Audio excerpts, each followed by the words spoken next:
Fala pessoal, quem está falando aqui é Rafa Andreatta do Geek Com Que. Estamos aqui na Iron Studios com o Paulo, Thiago, com o Léo, que vocês já conhecem também. Só que a gente vai fazer um negócio diferente hoje. A gente vai falar de quadrinho, só que a gente vai dar a nossa opinião sobre a história que originou essa estátua do Batman aqui. A história Silêncio.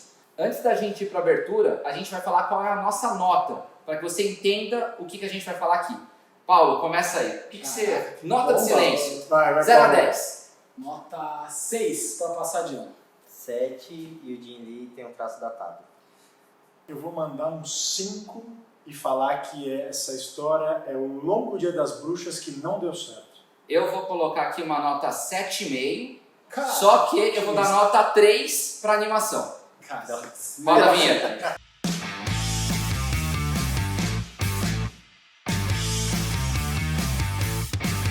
Silêncio é uma saga do Batman que aconteceu no começo dos anos 2000, mais precisamente em 2002. Ela foi a primeira vez que o Jim Lee, que é um grande artista, que era um grande artista da Marvel, conhecido especialmente pelo todo o trabalho que ele fez nos X-Men, grande trabalho dos X-Men, e aí lá no começo dos anos 90, quem assiste aquela animação, né, boa parte é baseada no Jim Lee, e aí foi todo um hype de, nossa, contrataram o melhor desenhista da Marvel. Ele fechou exclusividade com a DC e venderam ele no Batman, né, que é tipo só o maior título que a DC tinha na época. Exatamente, e aí a ideia foi, putz, vamos colocar esse cara para desenhar o Batman, e colocaram um dos melhores autores da época.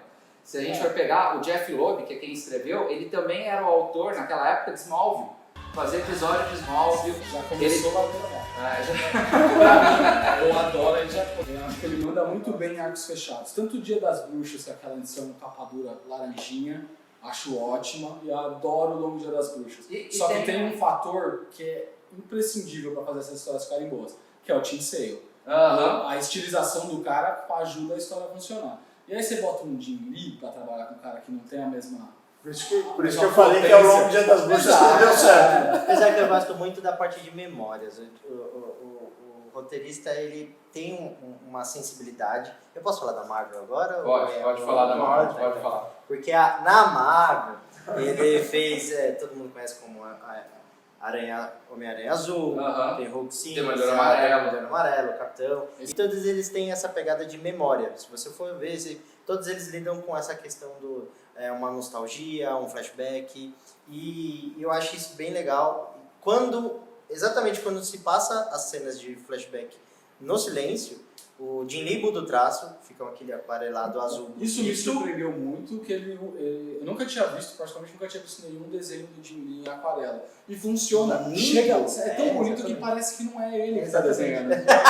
Isso que é o cara ser bom, né? Ele faz um negócio tão que nem parece ele, né? A galera gosta. Ele precisa de, acho que ele precisa de palmas.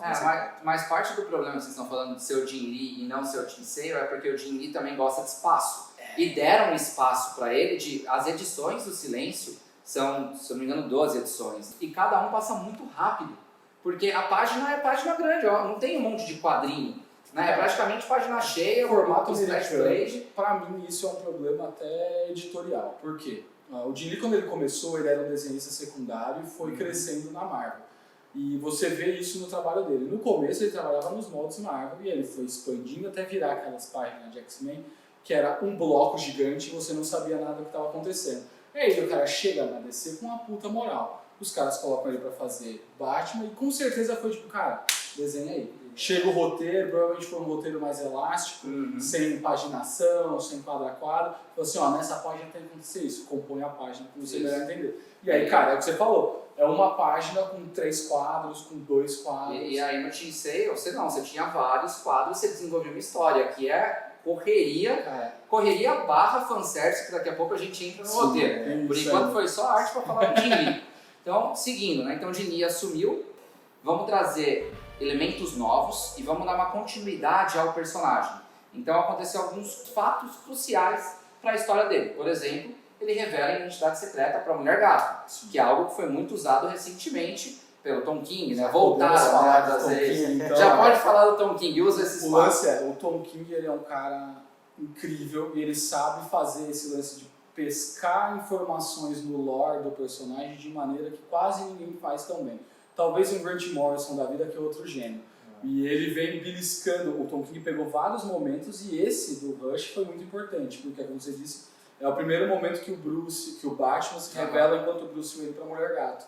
E aí é dali que começa essa faísca do que seria o relacionamento deles agora em 2018, 2019, com o relacionamento Batman e Mulher Gato, que teve casamento. Então, seguindo na história, né? Então foram pegar o Batman para dar uma sequência, porque tinha acontecido um monte de coisa com o Batman antes. Tinha tido a queda do morcego, tinha tido terremoto, tinha tido terra de ninguém, tinha tido procurado, fugitivo, todas essas coisas. Aí pegaram, não, agora vamos voltar ao Batman trivial, vamos colocar um Batman suspense, nas ruas, investigação. Então foi esse mais ou menos o tom da época.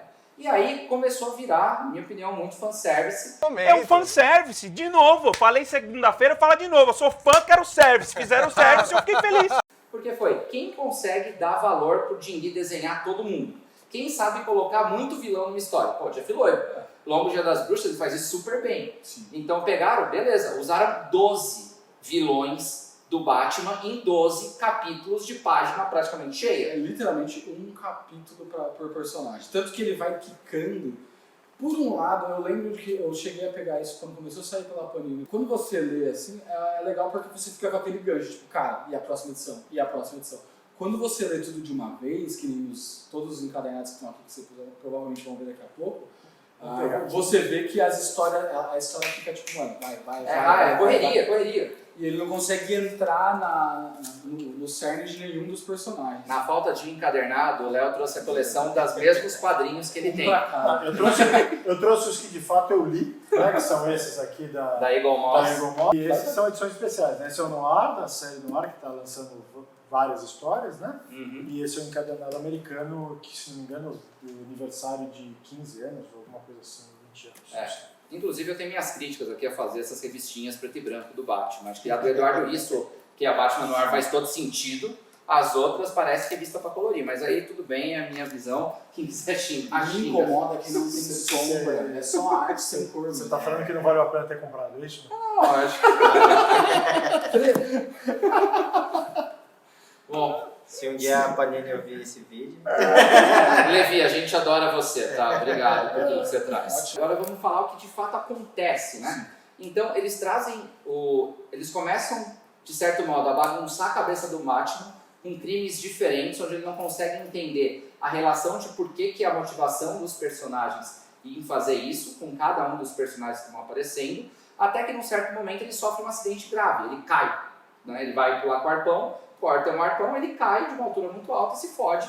É um negócio tão trivial pro Batman, é tão normal, igual você vê um Homem-Aranha balançando pelos prédios, que você nunca imagina que vai acontecer alguma coisa naquilo ali. É quase como se fosse uma cena de transição. O Batman está aqui, ele vai se pendurar e vai chegar ali. Isso. E aí no meio do movimento, cara, é uma quebra de paradigma. Do nada, ele cai, mete a cabeça e fala assim, olha, ele é um ser humano, ele teve um traumatismo craniano aqui, cara, durante isso. Eu gosto muito dessa normalidade, sabe? E aí, tipo, ter esses tipos de relação, lembrar, são exatamente isso, são lembranças de que, olha, esse cara tá fazendo e o que ele faz é muito perigoso, sabe? Tipo, ele vai se fuder em qualquer minuto. E é interessante isso que vocês dois falaram, porque nessa cena eu acho que tem duas coisas que fazem a gente lembrar disso. Uma é justamente a corda, né?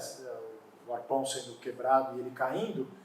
E logo na sequência, aciona-se uma rede de proteção do Batman, né? Sim. Que é quem que está aí mais perto, quem que pode ajudar ele, né? No final acaba indo a caçadora. Mas você fala, pô, esse cara precisa de ajuda também. Sim. Não é sempre que esse cara vai resolver todos os problemas dele, né? Cadê o Asa Noturna, cadê a Caçadora, cadê a Batgirl, que eventualmente podem estar lá para ajudar. Né? Então também é uma rede de apoio, exatamente. Isso é muito legal também. Na sequência disso, ele vai lá e fala Thomas Elliot.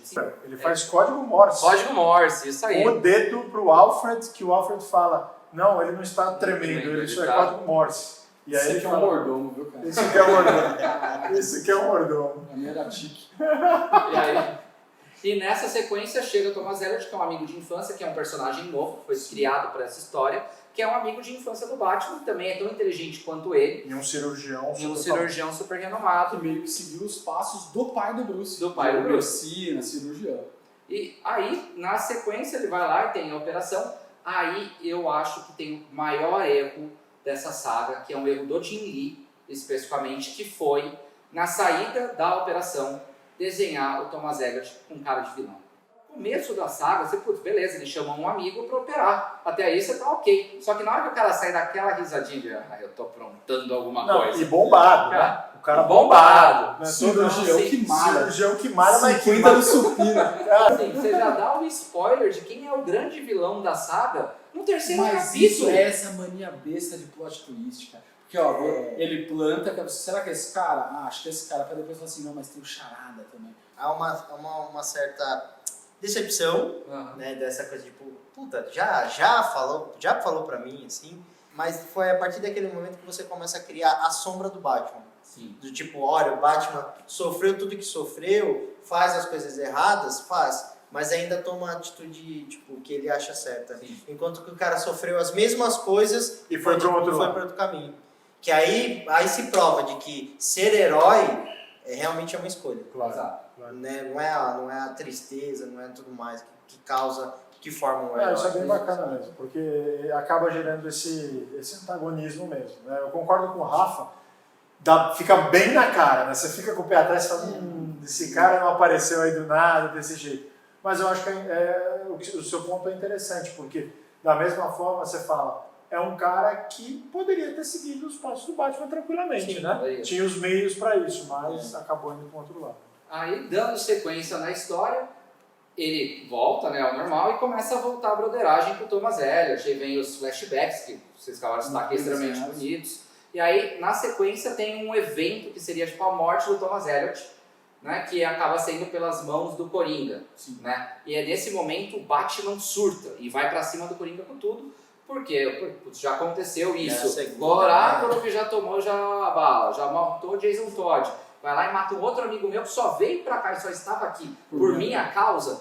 Então o Batman dá uma surtada e aí começa a vir as, vamos dizer assim, referências entre aspas ou tentativas de emulação de momentos do Batman. Nesse momento você tem uma réplica da Piada Mortal quando o Batman dá uma surtada no final. Então você já tem esse momento. E o próprio evento com a Batgirl, Isso. que vem à tona pro Batman.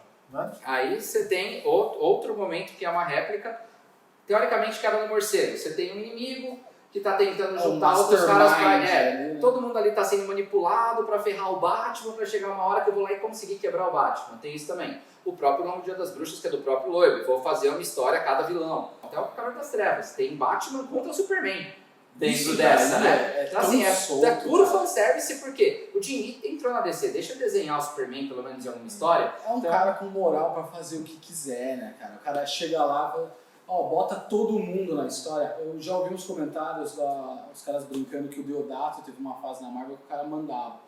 Mas assim, puta, eu quero desenhar o Kazar. Os caras colocavam o Kazar numa história aleatória. Entrava nos Vingadores, entrou nos Vingadores do Só Kazar. porque o desenhista queria fazer e os roteiristas se desdobravam para trabalhar ao redor. E aí eu acho que, mais uma vez, a pressão editorial. Como o Jim Lee era só toda essa estrela, eles queriam mostrar um portfólio de alcance, tipo, cara, esse cara vai fazer o Batman, o Superman, o Lex. Ele desenhou um Lanterna Alan Scott. Do nada na Você história. olha e fala assim, que? Passando ali numa parte. Beleza, vamos lá. Eu só não vou reclamar da participação do Super-Homem nessa história, porque isso fez com que existisse a estátua da Prime One, hoje que está lá em casa. Essa é a única coisa. Pra mim, de quadrinho, eu não gosto da decupagem dele. Eu não gosto as cenas que ele escolhe pra mostrar, igual o Rafa falou, que tipo, é um monte de página gigante, você não tem noção de movimento, de cadência. Isso que leva... É ruim pra ler, cara. Você pega um splash page que o balão tá aqui, o outro tá aqui, o outro tá aqui. É ruim pra você se organizar. E aí, pra mim, não funciona Tem uma técnica que ele tenta fazer para melhorar isso, que é desenhar translúcido. Então, como ele tem muito espaço, ele vai lá e coloca o rastro do que aconteceu até chegar naquele momento. Que é um negócio clássico dos Robins e do Asa Noturna, né, cara? Porque é sempre assim, pra mostrar que eles são acrobáticos, é sempre o cara batendo aqui, clicando ali, volta ali, pra cá lá. Tem umas cambalhotinhas lá que ele faz isso. A Arlequina tá bem na história, eu gosto dela, a aparição dela rapidinho. E aí você tem outra referência que ela é muito importante na frente e fez a DC talvez ganhar uma lição, que é a morte do Robin.